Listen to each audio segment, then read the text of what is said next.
Assalamualaikum warahmatullahi wabarakatuh. Perkenalkan, nama saya Siti Arila Ilham dengan NIM 2265016. Pada video kali ini, saya akan menjelaskan materi keempat tentang manajemen proyek teknologi informasi yang berjudul Manajemen Integrasi Proyek. Poin yang pertama adalah proses manajemen integritas proyek. Yang di sini terdapat 7 poin, di mana poin yang pertama, pengembangan proyek center. Kedua, pengembangan pernyataan lingkup dalam proyek. Ketiga, pengembangan perancangan pengelolaan proyek. Keempat, mengatur dan mengelola eksekusi proyek. Kelima, memantau dan mengendalikan pekerja proyek.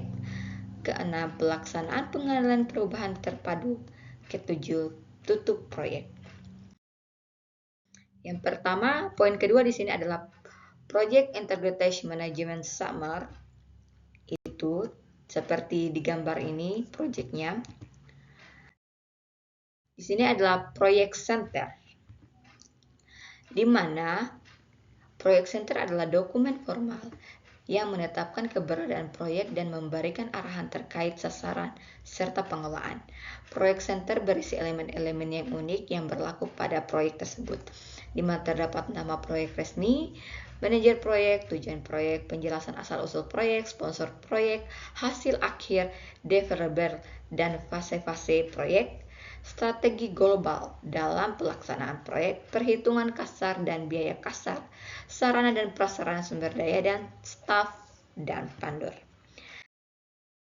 Baik, ini contoh proyek center.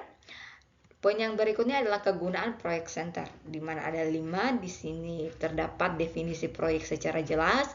Yang kedua, pengenalan atribut pada proyek. Ketiga, definisi otoritas proyek.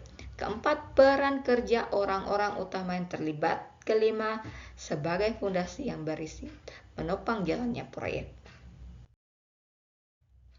Di sini terdapat manajemen integrasi proyek. Seperti ini bentuknya manajemen integrasi proyek. Yang kedua adalah poin berikutnya adalah pernyataan lingkup awal, di mana merupakan dokumen yang digunakan untuk pengembangan dan mengkoordinasi pemahaman umum dari lingkungan proyek tersebut.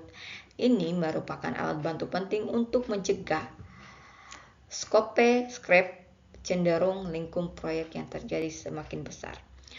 Yang berikutnya adalah rencana manajemen proyek, di mana rencana manajemen proyek ini merupakan dokumen yang digunakan untuk mengkoordinasi semua dokumen perancangan proyek dan membantu memadu eksekusi dan pengendalian proyek.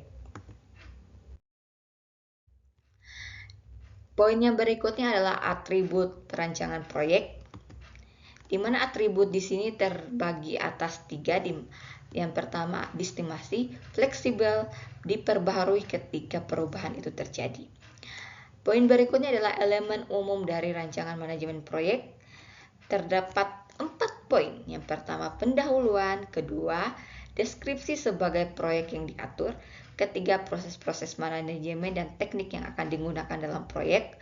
Keempat, pekerjaan yang dilakukan, jadwal dan informasi anggaran. Di sini ada eksekusi proyek. Eksekusi proyek mencakup pengolahan dan pelaksanaan kerja yang dijelaskan dalam rancangan manajemen proyek. Sebagian besar waktu dan biaya yang akan dihabiskan dalam tahap eksekusi. Alat dan bantu eksekusi proyek di sini ada 2, yaitu metodologi manajemen proyek, di mana mengikuti metodologi yang dijelaskan bagaimana manajemen proyek dilakukan dianggap efektif oleh banyak manajer proyek yang berpengalaman. Yang kedua adalah sistem informasi manajer proyek, di mana terdapat banyaknya perangkat lunak manajemen proyek yang bertanggung atas dapat akses internet yang akan digunakan sebagai organisasi. Di sini ada pemantauan dan mengendalikan pekerja proyek, di mana perubahan tak terhindar pada sebagian besar proyek sehingga diperlukan dikembangkan dan diikuti proses untuk memantau dan mengendalikan perubahan. Pemantauan pekerja proyek mencakup pengumpulan, pengukuran, dan menyebarkan informasi kinerja. Kedua keluaran yang penting adalah tindakan korektif dan preventif yang dianjurkan. Sistem pengendalian perubahan. Sistem pengendalian perubahan itu adalah proses formal yang didokumentasikan yang menggambarkan kapan, bagaimana dokumen dan pekerja proyek resmi dapat diubah, menggambarkan siapa yang berwenang untuk membuat perubahan dan bagaimana pembuatannya. Penutupan proyek. Penutupan proyek harus diakhiri semua aktivitas keluaran utama, di mana prosedur penutupan administratif, prosedur penutupan kontrak, produk layanan atau hasil akhir, perubahan aset, proses reksional. Baik, mungkin itu saja video dari saya. Lebih dan kurangnya saya mohon maaf. Saya akhiri, wabillahi taufiq wal hidayah. Wassalamualaikum warahmatullahi wabarakatuh.